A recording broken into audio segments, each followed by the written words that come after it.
Bonjour et bienvenue dans cette vidéo de Surpack. Nous allons apprendre comment paramétrer le puits de forage en fonction des différentes teneurs et aussi en fonction des codes géologiques. Et sans plus tarder, nous allons commencer avec la première partie qui consiste à paramétrer avec les différentes classes de teneurs. Et la première des choses à faire, c'est de vous rassurer que la base de données est bel et bien connectée. Si ce n'est pas encore fait, pour les connecter, veuillez tout simplement les glisser sur l'interface de Surpack.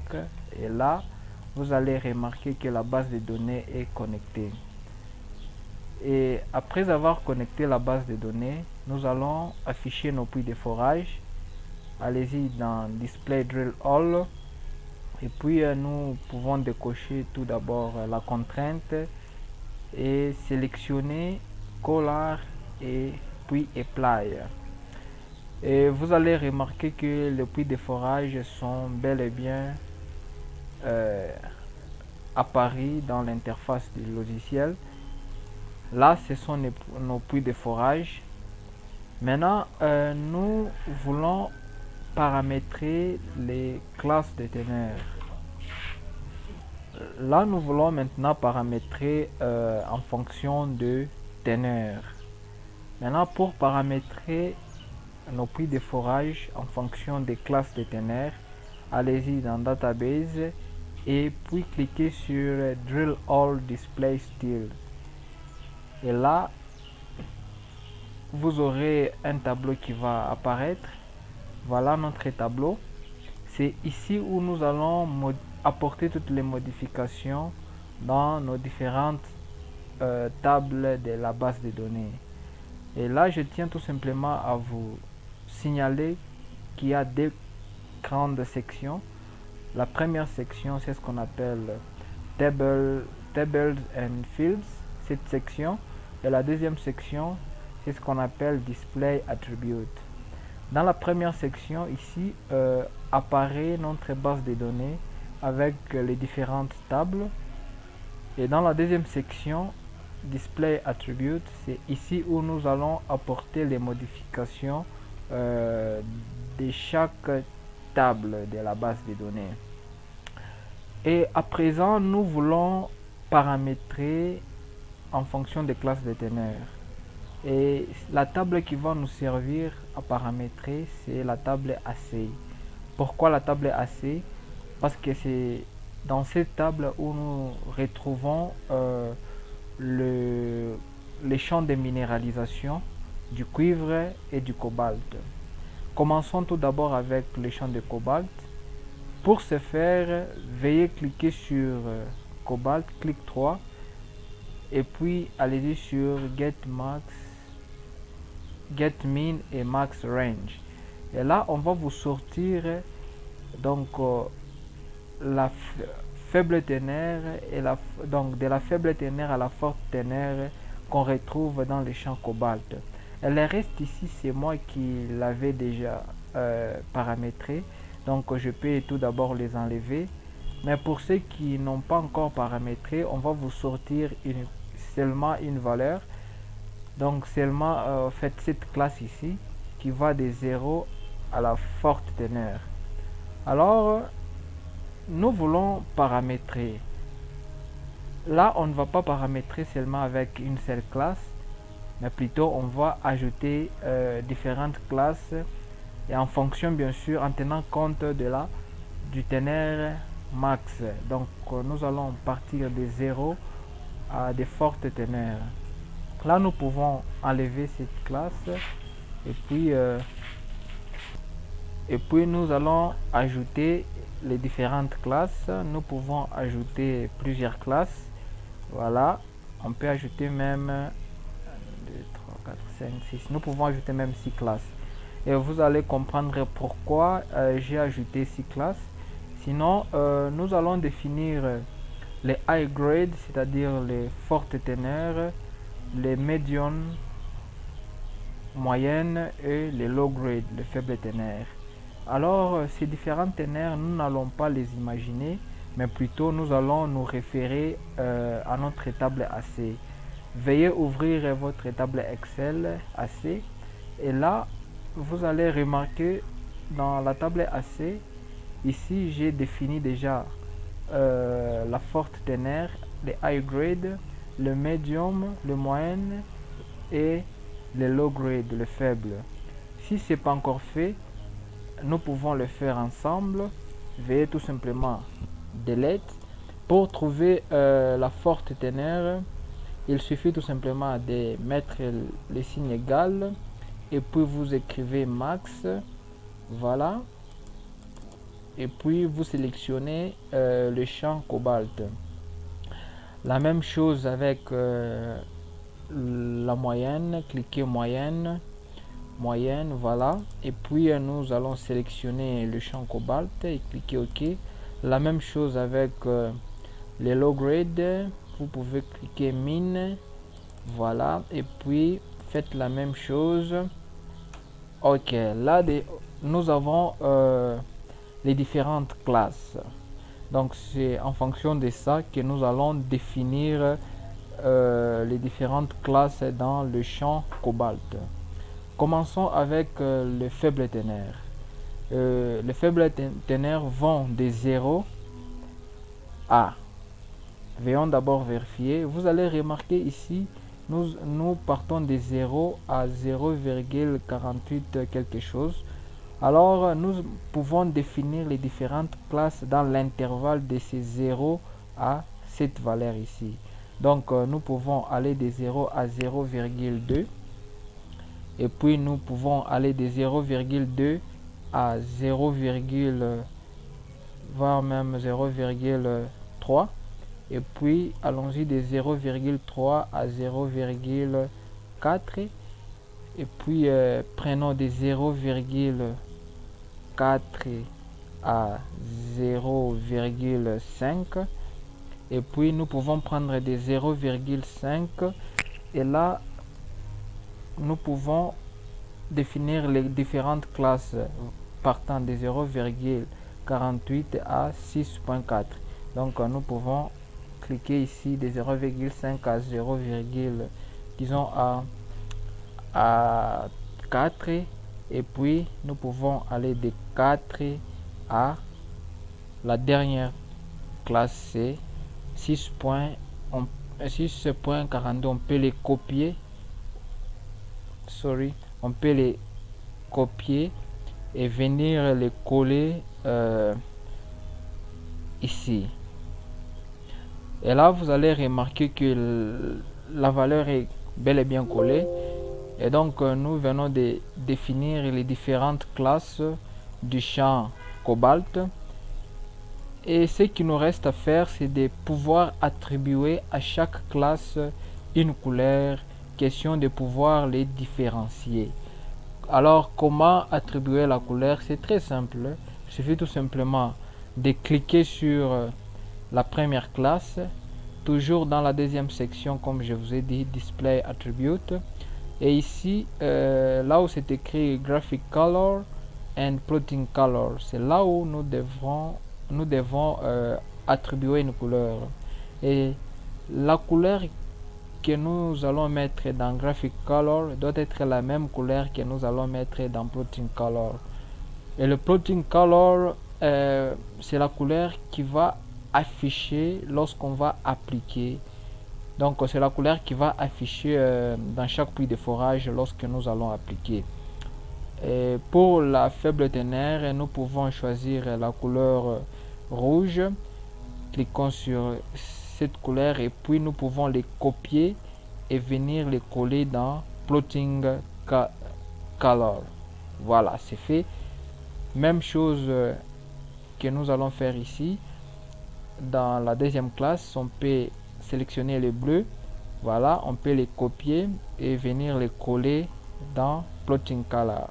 Même chose ici, on peut prendre le mauve, voilà, et puis les copier et puis venir les coller ici. Même chose avec l'autre classe, nous pouvons prendre un peu l'orange, voilà, et puis on peut les copier et les coller, je m'excuse, et les coller, voilà, on peut les coller. Et ici nous pouvons prendre la couleur, même cette couleur, on peut les copier et venir les coller ici. Et enfin, nous allons prendre la forte ténère qui sera représentée par la couleur jaune. Jaune, voilà, on peut prendre cette couleur, on peut les copier, voilà, et venir les coller dans Paste. Voilà, nous venons de finir, avec le paramétrage des différentes teneurs dans chaque puits de forage. Ça, ce sont nos différentes classes qu'on a définies pour le cobalt. Et là, passons pour l'instant au code lithologique. On veut aussi définir les différents codes lithologiques dans chaque puits de forage. Comment y parvenir? Ici, nous allons cette fois nous intéresser avec la table géologie. Pourquoi? Parce que c'est dans cette table géologie où nous trouvons les codes lithologiques. Nous allons cliquer sur le plus à côté de géologie et puis aller sur lithologie, faire un clic droit là-bas et cliquer sur Get Code Lithology. Et vous allez remarquer qu'on vient de nous sortir nos différents codes lithologie. Et ce sont ces codes lithologiques qui vont représenter la minéralisation, qui vont représenter, voulais-je dire, la géologie dans chaque puits de forage. Donc ce sont les différents codes lithologiques. Et à chaque code lithologique, nous allons attribuer une couleur et augmenter cette fois la grandeur du tige de ces forages. Donc commençons avec le premier code lithologie. Et ici vous allez remarquer que c'est là j'ai déjà défini. Si ce n'est pas encore fait, vous pouvez tout simplement sélectionner une couleur. Prenons par exemple cette couleur. La même couleur qu'on va sélectionner, copie. On peut les copier et venir les coller dans Plotting Color. Et la taille, on peut agrandir la taille du tige de forage, on peut aller à 3 et puis nous pouvons cliquer sur Apply. On fera la même chose avec le reste des codes. Donc chez moi je l'ai déjà fait, voilà. Et une fois terminé, à apporter les modifications pour le code lithologique. Là cette fois-ci nous allons maintenant appliquer sur Apply. Voilà. Une fois appliqué, vous allez remarquer ici chez nous, ça n'apparaît pas. La raison en est que nous avons affiché le puits de forage avec la table Collar, alors qu'on a apporté les modifications dans la table AC et dans la table géologie. Et donc nous allons afficher tout d'abord avec la table AC. Pour afficher, c'est simple, allez-y dans Database et puis Display Drill All. Et là, nous allons cette fois-ci afficher avec la table AC et le champ Cobalt. Voilà, ok, c'est fait. Et puis, nous pouvons cliquer sur Apply. Automatiquement, vous allez remarquer que dans chaque puits de forage, il y a les différentes classes de teneurs qu'on a définies apparaissent et chaque classe est représentée par une couleur donnée. Et par là, nous pouvons déjà savoir, comme pour notre cas ici, la couleur rouge représente des faibles teneurs et la couleur jaune représente des fortes teneurs. Donc c'est de cette façon que nous pouvons apparaître ou afficher nos différentes classes dans chaque puits de forage. Alors, l'information n'est pas tellement très claire. Maintenant, pour la rendre très claire, il serait mieux de pouvoir afficher maintenant avec le valeur, c'est-à-dire à chaque couleur sera attribuée une valeur de teneur. Et pour ce faire, c'est simple, il suffit tout simplement d'aller toujours dans Database, Display Drill All, et cette fois-ci nous allons cliquer sur l'onglet Label et sélectionner la table AC et puis la table, le champ Cobalt. Ici, position, le positionnement, c'est-à-dire où est-ce qu'on aimerait que les valeurs là puissent apparaître, à gauche du puits de forage ou à droite du puits de forage. Là, nous pouvons choisir à droite et puis nous pouvons cliquer sur Apply. Automatiquement, si nous essayons de zoomer sur un puits de forage, prenons par exemple ce puits de forage. Si nous essayons de zoomer sur ce puits de forage, vous allez remarquer qu'on vient d'attribuer les différentes valeurs à chaque couleur. Voilà. Nous pouvons de même modifier la grandeur de ces valeurs, question que ça puisse apparaître un peu en petit. Et là déjà nous saurons comment différencier les différentes classes de teneur en fonction de la couleur. Et ici les rouges représentent, comme nous l'avions défini, représentent le faible teneur. Donc ici c'est des 0,15 et les jaunes ce sont des fortes teneurs. Ici on a défini des 1.55, 1.69, les rouges des faibles teneurs qui vont de 0,0 quelque chose comme ça. Voilà. Donc c'est de cette façon qu'on peut afficher nos puits de forage. Voilà. Et là nous pouvons même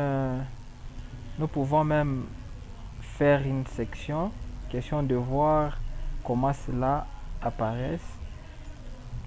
Voilà, veuillez patienter. Ok, nous pouvons faire une section.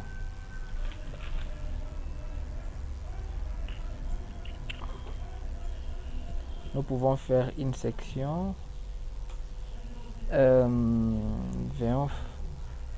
Voilà.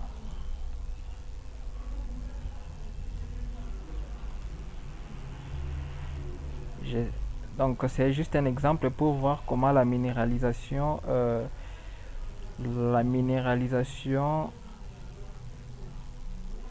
varie dans chaque puits de forage. Bon, cela ne nous intéresse pas trop, mais sinon c'est de cette manière qu'on peut, pour l'instant ça ne nous intéresse pas bien sûr, parce qu'avec le temps nous verrons tout ça. On veut juste voir comment ça varie dans chaque puits de forage.